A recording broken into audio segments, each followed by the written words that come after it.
It's funny because I done a few private lessons a while back, a few weeks back, and it was a lot of fun. There's some really sweet people out there, really nice.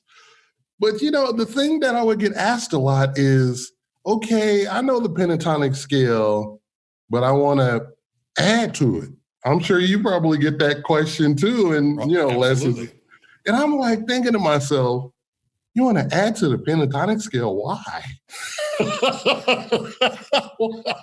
It's perfect, It is. You know what? I don't know if you experienced the same thing growing up, but when you start hanging around people that are, because you played in jazz band in high school, I believe, right? Yeah. As did I. And, a lot of times you get accused of being just a pentatonic player. And you're like, is that a bad thing? You know what I mean? What do you mean you're just playing those pentatonics, where I was like, I just like music and I don't really care what's being done. But I think there is that stigma that it's not legit if you only know pentatonic scales and you just want to go, well, let's look at some of the most iconic guitar players of all time. You know what I mean? Yeah. They might add in an extra note here and there, but for the most part, it's a major pentatonic and a minor pentatonic scale. Kind of, right? I mean, when I even look at a bass player like Jimmy Haslip, who is like one of the baddest bass players ever, Jimmy Haslip, and a large part of his thing is playing beautiful pentatonic lines. Yes. And it sounds so earthy, and you're like, damn, that sounds like a fusion, fusion song or whatever like that. But he comes in with these blistering pentatonic, runs. And I'm like, oh man, that's so cool. Jocko, different. Right. So, it's like, it's there. You just have to, just do it different ways and listen to a lot of music and just find out different spins on it, Indeed. That's what I think. You've definitely investigated that. But, there's definitely those different aspects of things that people always ask about, hey, how do I play a little bit, outside in the blues? Yeah. Well, it's okay to do outside stuff, but try to play inside first. Let's tell a story. Totally. Exactly. I know. I don't know anything about playing outside at all, but I love to hear players that do it well, Right. It's a cool aspect to play. But again, if it's too outside all the time, then I kind of, I tell people, it's like when you learn a new vocabulary word, you might read in a book, recalcitrant. Yeah. Well, you're not going to throw it in a sentence where it doesn't make sense. But yet as guitar players, we do that stuff all the time. It's like, recalcitrant. Yeah. Like, what? That doesn't make any sense. So, Totally. I mean, it's fun though. I mean, whatever. I do my thing and then I listen to all different kinds of music and stuff like that and just dissect it and stuff. I've been doing that for my whole life. Indeed. I just love the pentatonic scale. I love it too. It's glorious. Yeah. So when you were first starting, when were you first starting to do gigs? And what kind of a repertoire were you doing at the time when you really said the blues thing is what I'm going to do? And then you started gigging with it, which led to, all the different things that started happening, like hooking up with Kim Wilson and Charlie Musselwhite and these individuals.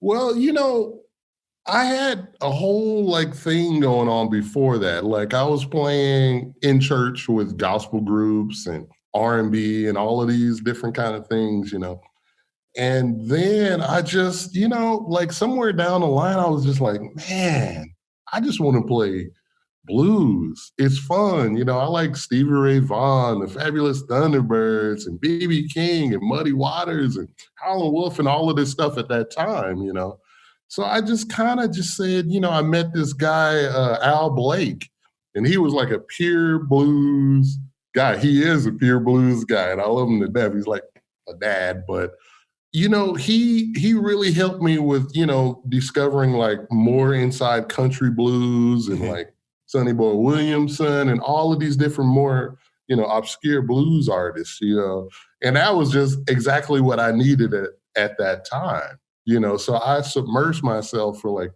3 or 4 years in only blues and just dedicated, just threw away everything and just went down that path. So along that way is when I kind of met up with this little family of traditional blues kind of people in Southern California, you know? So I'd done that for a good while, and it was a whole lot of fun, and I learned so much from it. But that's really what led me to playing. I think I would play with guys like Linwood Slim, and I would take guitar lessons from Junior Watson, famous Yes. blues guitar player, swing guitar player, and listen to Hollywood Fats and James Harmon, all of these guys, Right. and go out and play with them too. So I'd done that for a while, and then I got the call because I was always kind of trying to figure out, okay, I want to play with Kim Wilson, because that's like one of my favorite singers and musicians. Sure. So I was like, what would he want as a guitar player?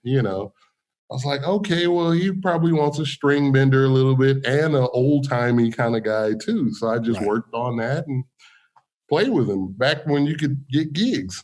Right. Back when that was a thing.